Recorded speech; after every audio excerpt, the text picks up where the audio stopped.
Today we will see how to install in different applications which are not in the Microsoft App Store. So here in the browser I'm just searching for Kdenlive. That is what the application I'm going to install. So after searching it, I will get to know the website of that Kdenlive. So I'll go into that website and press the download option. So we'll need to wait for a few more seconds to get this download.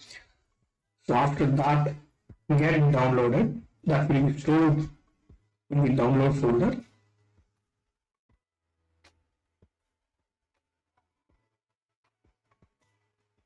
So we'll go to the file manager, downloads. So here we see Kdenlive which is downloaded.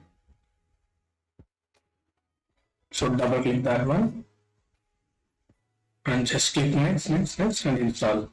So it's a very easy way to install any application from the .exe file. I hope this gives some knowledge to you. Thank you.